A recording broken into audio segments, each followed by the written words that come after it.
Hello and welcome to Portal Stormer. I'm Kelly and we are going to be talking about depression versus sadness, general sadness.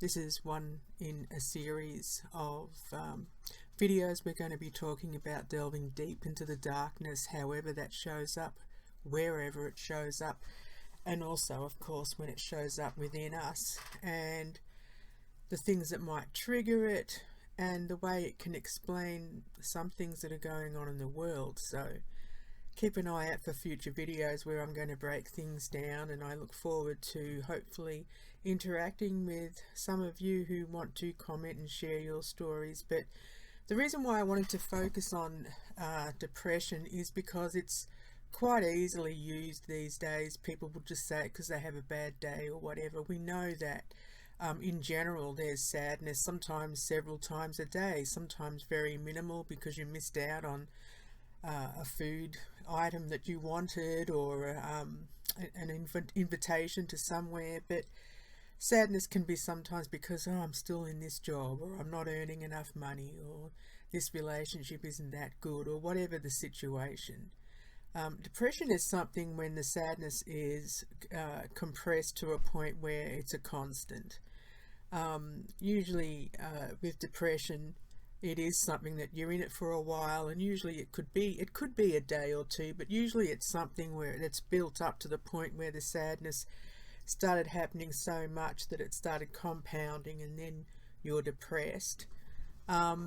Now, when you are depressed, of course, everyone's got a different idea of what that means for them, and of course it depends on what doctor you see and who diagnoses you, if ever you do get diagnosed. But what I used to think about depression is a little different to how I think about it now, especially since I went through this transformation earlier in the year when I did a retreat all on my own and really turn some things around. But it's also shaken up my ideas about what I had always thought was, what I was told when I was younger was endogenous depression, meaning, oh, it's just something that's cellular or chemical, it's within you. And when you're told something like that, it's like, oh, okay, well, it's something I can never get rid of, but then how do I manage it? And I decided never to go on medication for it. I did actually once, I lie. For 2 months I was on Zoloft, and I didn't notice any change at all, and I wondered if it was more, not so much a chemical thing, but maybe emotional or behavioural. So I did take myself off the medication. I'm a bit like that. If I've got to see results pretty quickly. And the doctor said, oh, you should have stayed on it for at least 6 months. But then I saw all the stories about people back in the 80s going through murderous actions and thoughts towards their loved ones when they were on, what was it? It was Prozac, I think, before Zoloft came around, at least in Australia where I was. And I had read those stories in the Rolling Stones that I used to collect, and I decided, okay, well, I don't want to go the chemical, the medical route, the medicine route. I want to just try to deal with this. But over the decades, of course, that was sort of like a half-assed attempt, because, you read self-help books, you watch documentaries, you see a lot of shows like the Oprah Winfrey Show, which was really big back in the 90s, talking to experts, sometimes really good shows, sometimes, especially when they started talking about spirit all the time. But I'll talk about that in another video, because sometimes it's just real hard work you got to do on yourself to dig out the stuff that does trigger the depression or what have you. And what I found, it just became something I would let myself slip into. If something was too much, if life was too much, I would slip into it. And I ended up just operating in that lower vibration for all that time, thinking at times where I could rise up and actually be who I wanted to be or do what I wanted. But I wondered if the depression, or me slipping into it and then pulling it over me like a comforting blanket, helped keep me down. So since the retreat in January, I've kind of learned to be a little bit more, not harsh, but a little bit more real with myself, so that and I have felt some dips since the retreat, but I haven't slumped or plummeted into the depths where I felt where I just couldn't crawl out of it. But I've really amazed myself over the years being able to still put one foot ahead of the other. And of course I questioned myself, thinking, was that because I wasn't really depressed? You can get too much in your head, but usually that's the problem with depression. You're too much in your head. You're thinking too much and often focusing on the wrong things. And I found it really beneficial to start just doing that. Well, hang on a minute, why are we just going down this road? Let's bring it back and analyze it for what it is. And doing that, I'm finding I'm getting quicker and quicker in being able to snap myself back, because it's very easy to, when you see the patterns, certain people behaving a certain way, or you feeling a certain way, or responding a certain way, you think, oh, here we go. And before you know it, you're down in that slump again. And I'm fortunate, I feel good about the fact that I'm able to keep that raft on top of the surface of the lake. That's often the struggle that you have with depression. People with depression will tell you that sometimes it's hard to even get out of bed. I remember when I lived in a Tibetan Buddhist center for a year way back. One of the people there told me that he had spent a whole year in bed depressed, and I couldn't even fathom that, and still now it's like mind-boggling. But he said nothing meant anything, and if it wasn't for his mother making sure he was fed and cleaning himself at least, he said he virtually did nothing but slept. And he said it was because he just realized that the world that he thought he was growing up to be in, a part of, was not the world that he thought. And he's a very introverted person, and very sensitive, so that's perfectly understandable. But the idea of being that down and that lonely and feeling like you don't have anybody, it's a terrible thing to not only go through, but if it's something that that you can get yourself out of, but you've gotten used to using it as an excuse or using it for sympathy from others.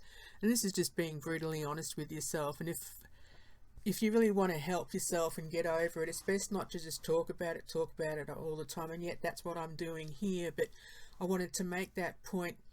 We can talk with each other about it and talk about the triggers, talk about how we get ourselves out of it. But to turn it into your identity, your personality, that, yeah, this is who I am, it can be kind of dangerous. I see some people out there talking about bed rotting, and I understand that. Probably no one understands that more than me. I love the idea of, I just want to do what I want at any time. I might have ADHD, I don't know. But I want to focus on my work, my writing, my content creation and all that. But that's got to bring me money. So of course I've got to do a job, and that's like anybody. We've all got to keep paying the bills. So I've just had to learn to not allow that to depress me like it used to, because I know I'm the one with the power. If I want to change things, and I am looking for something else, just to reduce the amount of people coming at me. And I think for a lot of us, especially if you're like me, an INFJ, or an introverted or an intuitive introvert and all that jazz, highly sensitive as well, just dealing with people in general is a pain anyway. And I do temper that feeling with the knowledge that other people have to deal with me too. So being a stoic person, it's important to let that pendulum swing come back all the time, just to test your theories. Because one thing I can't stand, especially now that I'm older, is living my life a lie, or living along some paradigm someone else created for me, or going by rules that someone else said, or what have you. Whatever rings true to me is right. And when it comes to the sadness, it's easy to deal with just with a simple statement. Well, really, is this the worst that could happen? No. In 100 years, no one's going to care. And it's not like I'm living in a war-torn country. But having said that, I will say, whether it's that sadness or depression, you can't always compare your situation with someone else, even if they've had virtually an identical upbringing, because your internal makeup and what's, created who you are now could be totally different, or at least different enough that your experiences will be different. So I will apologise. I often have my cats wandering and wondering what's going on. But with depression, of course, that also links in with the, the word we're not allowed to say, which is ironic. And I just want to have a little rant about that, because it's not like we're out there spewing it into people's faces, where, when we're talking about mental health and trauma, those words are there, and it's like almost keep them hidden because people are triggered by them. But my attitude is I'm triggered by people being triggered by words that actually do reflect an experience that was true, that was real, that happened to you. But you can't talk about it in public. And I know this is a public forum, so to a certain extent we have a social contract where, in regards to how we behave with each other. But I think that the certain types of people who might click on this video, who look for this kind of content, have probably said those words before. And to have to resort to saying words like grape, SA, and ending yourself, or whatever it is for the other naughty word, to me it's just like all these pretenses. That's something that depresses me sometimes, because I don't like playing games or playing along with things just because some people might be hurt, or some people feel threatened or triggered, because it's not like I'm out there with an axe saying, everybody line up, I'm getting ready for you. It's just words. So to be upset by words really annoys me, because I tend to be I can be quite vicious with my words, and that's something I am working on. That's another darkness thing that I've talked about in the video with some of the things I dealt with my mother, who was a narcissistic alcoholic. But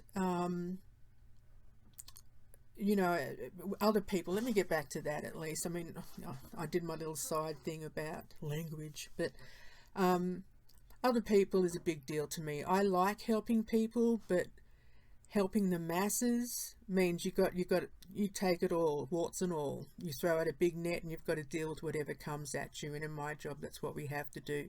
And for the most part, the people are fantastic. They're there, they're proactive, they want to meet you halfway. They don't need their hands held. They don't need to trauma dump on you every time they walk in the door.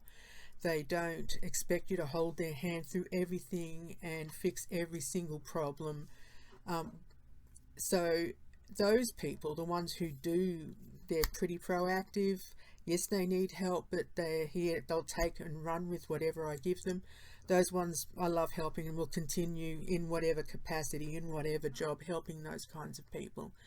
But I have been, for years, really annoyed with helping the arseholes.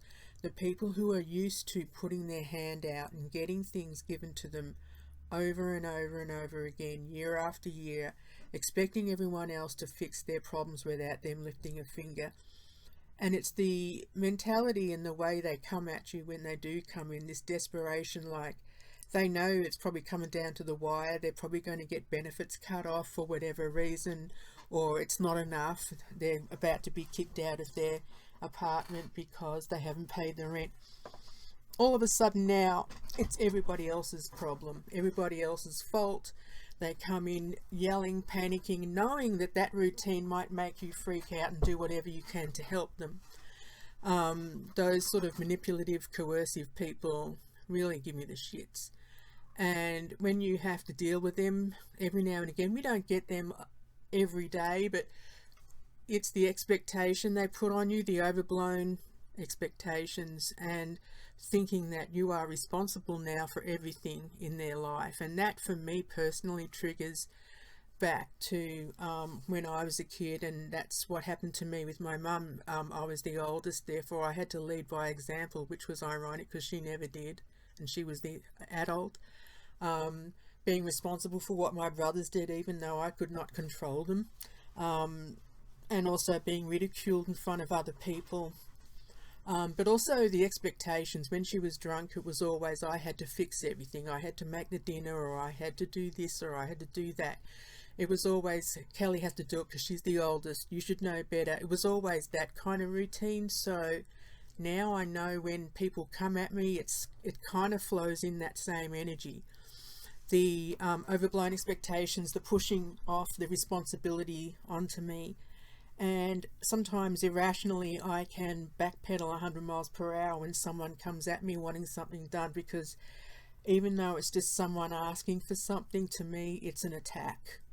And I have to be really careful, especially since the retreat. It's amazing how I've flipped and realised I don't have to take that shit anymore, but I do have to temper my response, because I have noticed that when people come at me with that routine now, I get really vicious. I mean, this is something else about dark thoughts, which hinges on depression, because it's after a while you just get, what's the point? And you just withdraw into yourself and just block, block, block. And I'm trying to be open, but block with certain types of people. It's a very delicate surgery happening at the moment. And also to keep my darkness at bay, because I can see it simmering there. Just waiting, just almost begging me for an excuse to be released. But I'm really happy that I've got a really strong hold over that. Worst case scenario, I could take myself to the bathroom and sit down, whatever I've got to do. But I realised when these people come at me, I have to stop and think when I do that to people too. So, but the interesting thing about that is I'm the kind of person I don't ask for help. Now, my husband, or whoever, who's fantastic, my husband of course is the only one who's here for me actually when it comes to the way he should be, and also the way I need. It's fantastic, so I've got him. But with other people, when I'm out and about, I will usually just, if people do the dry begging routine, panicking in front of me, expecting me to panic for them, therefore I step up and say, okay, I'll do it just to stop people panicking. That's going to stop. But I do have to temper it and then think about the times when I do it. So oftentimes when we're doing all these things, when dealing with other people, whether they're manipulative people, whether they're in your face, whether they're trauma dumpers, whether they've got overblown expectations, for whatever reason, when you're the kind of person that you're already highly sensitive and already not good with mingling with others, or you might have, like me, learned how to, even though it's annoying, you get to the point where it's funny, I just lost my train of thought. But just dealing with other people in general, it's hard when you're an introverted person. So, but you do it anyway. You put on the face just because you want to keep getting a paycheck, paying lip service to it. But I don't think there's anything wrong with recognizing that dealing with people in and of itself can be something that can plummet you into depression, especially when you've got people around you who aren't playing nice, and you've got to put on those different masks just to deal with that, and then you've got to be a different person over here. And we all do that, but those of us who are highly sensitive and who might be dealing with past trauma, it creates a whole new cloud inside. And I find like people have told me, for example, when they've known something's wrong, because I've got a bad resting bitch face, but I'm also, my emotions show on my face straight away. And I even tend to be so, reactionary and dramatic, because that's how I learnt to be, to match my mum's energy, just to shut her up, when she was going off. So now, just to show people that I really hear them and understand what they're going through and feel for them, I will be extra, like, over the top.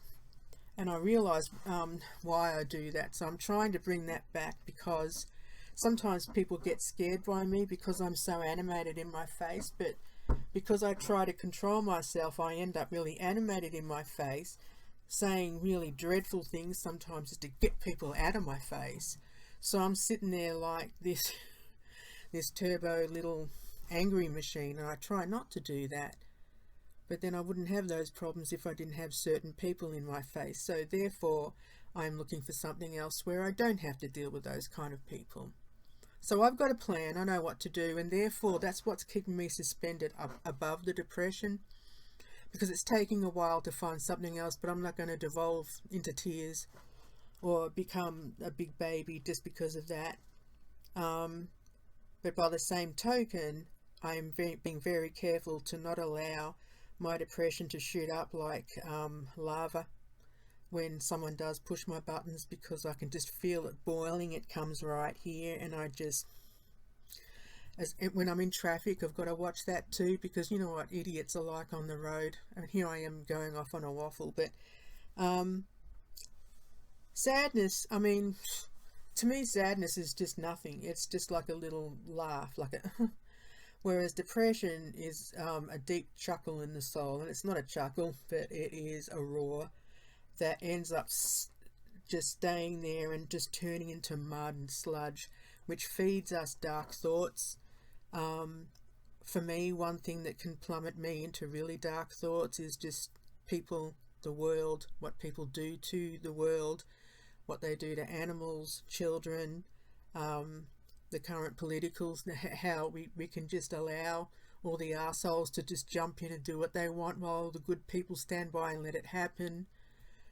When I think about those things and I start spiraling down, it's like it's hopeless, because not only do I feel bad in my life, but it's hopeless elsewhere in the world too.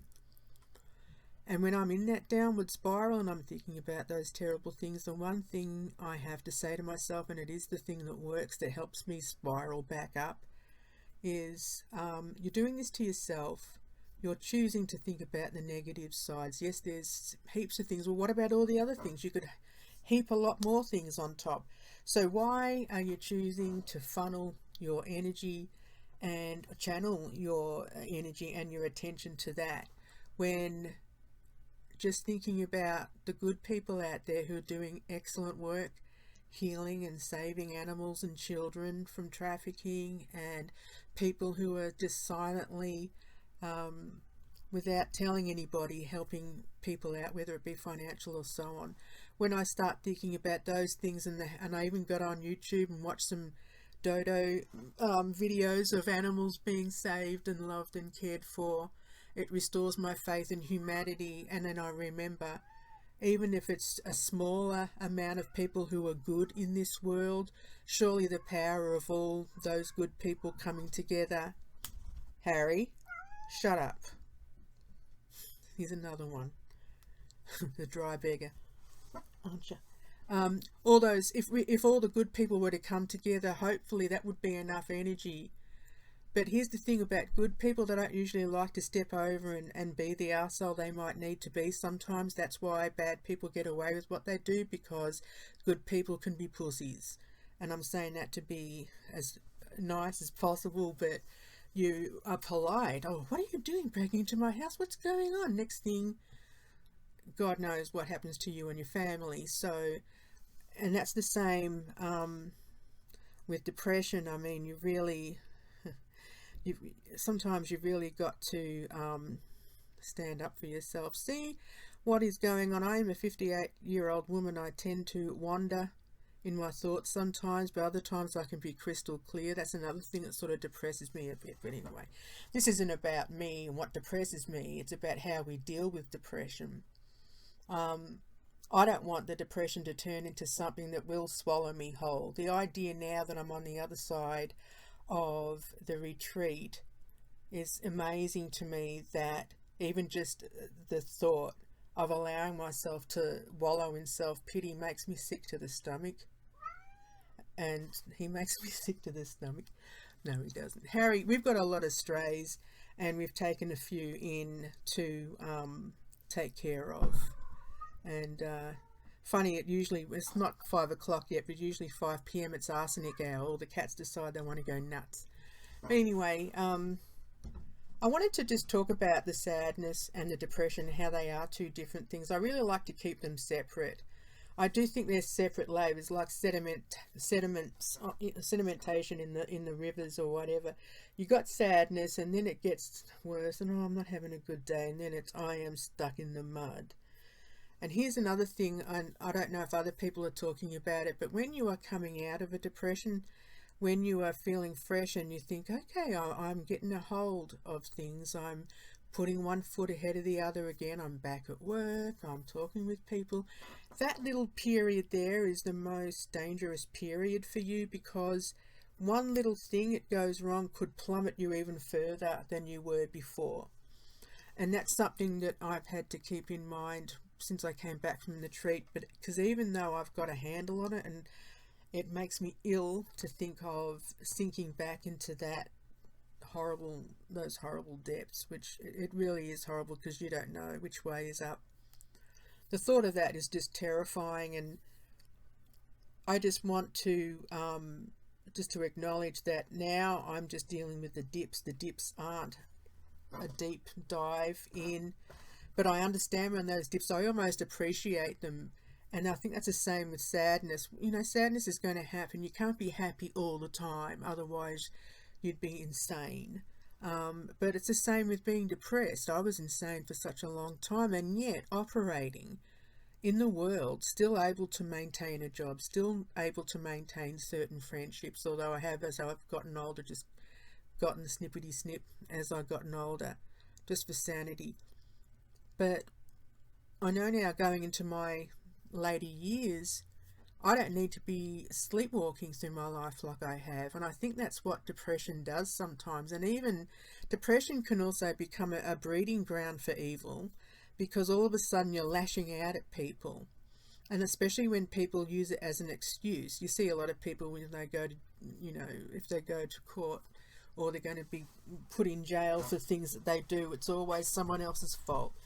And it was interesting in the 80s, I remember we all started talking about what makes a serial killer, and talking about dark traits and everything. But I remember people were just like, in the audience salivating over it. When they were talking, for example, Oprah Winfrey, she had a show once when they were talking to all the people who knew his family, Jeffrey Dahmer, before all that happened. And there was a neighbour, and all talking about him, how they felt he was really alone. Apparently his mother was very emotionally unavailable, such and such. But everyone started making excuses for bad behaviour. From that point on, I noticed over the next couple of decades, you see all these shows, people would talk about them in depth. They were talking about the perpetrator in depth, but no one looked at the victims and what they went through. It was always, oh, she was a nice girl, she blah, blah. But now let's talk about the serial killer. And then, of course, people's dark sides linking into that. Oh, I want to know more, because we're ghouls. We can't help but know, or want to know. But what I noticed was then all of a sudden all these excuses over the years, and there were books written about these brand new syndromes, and some doctor wanted to make a name for themselves, decided they'd create a syndrome. Then we end up with all these excuses for bad behaviour. And of course a lot of, especially younger people who like to, and I'm not poo-pooing younger people, good luck to you and everything, I love you. But when you use all those things as excuses, I can't help hurting people because I'm depressed, or I've got bipolar. That's another thing. People who come in throw their mental illness at you as a ready-made initial excuse before you've even got to know them. Just so you know, I'm bipolar, I'm this, I'm that. Therefore, everything that flows on from now on, I can't help it, I'm sorry. So I don't accept that either. I've known people who are schizophrenic and so on, who are able to stow that shit and to behave themselves in public, properly medicated, of course, and people who aren't, well, I'm sorry, I shouldn't have to deal with you, I'm not responsible for you.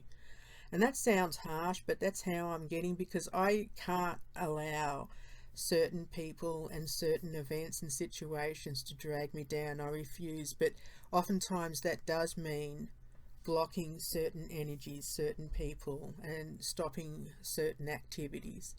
and a couple of those I'm still dealing with, but I do definitely understand the difference between sadness and depression. I mean, I've had so many people use that as an excuse, whether it be at work with clients saying, I can't do anything, you do it for me, or whether it be other people trying to explain away bad behaviour, I'm depressed. Well, you know, to me that's just like, I've got gas. I mean, deal with it. You know, any other diagnosed problem like schizophrenia or even bipolar to a degree, and other illnesses that are difficult to control with or without medication. I get it, but we still as a society have a right to defend ourselves. We don't have to open the door, let you in and just take all the abuse because you've got a problem, because there are a lot of us who are out there helping people who've probably got a hell of a lot more problems than those people do, and yet we're the ones who stow it, keep it to ourselves, and yet continue to let other people dump on us. And I think that's something that needs to be stopped, just for all of us, just to do, whether it be in your family, if you've got someone, you've got a narcissist or someone who likes to, you know, attack everybody for no reason, because they didn't get any money when everyone else did, but it just turns out everybody else is working. You know, there's so many different scenarios where you've got to deal with people, whether it be in your family or in your close friend group or at work. When it comes to just navigating through life, it's harder when you're young and you're at the mercy of your parents. But once you move out, there's got to be a point where you track yourself, where you get an idea, hey, I'm dipping here, and you realize, oh, look at the situation I'm in, look at the people look at the person I'm going out with or whatever. It's important to pull yourself up every now and again, do an assessment, do a proper assess and review session with yourself, whether that's journaling, whether it's talking to other people or with a therapist or what have you, just to see how you're travelling, and also to keep track of yourself and to make sure that you're not feeding into the depression or you're not opening the door for yourself and allowing it. It is delicious to slip into quietness. When you need to withdraw, it's imperative to withdraw, to lick your wounds, to journal, to figure out what's the next step. That's why depression, I feel, is sometimes a necessary thing that happens in life to force us to take stock of ourselves, what we're doing, excuse Kerouac on my shoulder, in order to be able to move forward, because I've always felt through my life that I've been moving forward, I'm writing, but I wasn't dealing with it properly because the lens I was looking through was really full of a lot of hate, unexpressed rage towards my mum because of the things she said and did to me, but also towards family members who I knew what was going on but never did anything about it, and then who would turn on me later on when I would be out of sorts, whether it be drunk at a party. And I was never abusive. I was a happy drunk, but also an annoying drunk. I would be told, oh, you're just like your mother. And to be told that by people who stood by and allowed everything to happen, I wish I had a harsher response at the time, but it did upset me because they also liked to tell me, especially my grandmother, who herself I'm sure was just like me, but she'd lash out. She said to me once, oh, you've got such a bad temper. And I so wanted to say to her at the time, but we're sitting at the dinner table with other family members, you know, what do you think that is? Because on my father's side, everybody repressed everything. On my mother's side, everything was bleh. So, but my nana had a way of being aggressive, but coming across as just trying to do the right thing, you know. So on both sides of the family had females who were quite manipulative, but also my mum was the opposite. She would express the rage fully, and my grandmother would be snide or snarky, or say something underhanded. So anyway, so I'm going to be talking about this another time too. I just thought I'd just do this quick first thing for this new series I'm doing, Beyond the Darkness, because shining the light on these dark things, having those epiphanies and those realizations is what's going to help us get forward. Medication and contemplating your navel forever only helps for so long. Yes, journal, yes, care about yourself, self-care and all that, but then dust yourself off and pick yourself up and keep going for your own sake, if not for anybody else. So anyway, I hope this was okay with you, and I'm sorry about the cats. This one behind me is actually Domino, and he can be a little bugger, but they're all just innocent animals, and aren't we? Anyway, I hope to talk to you again soon, so take care.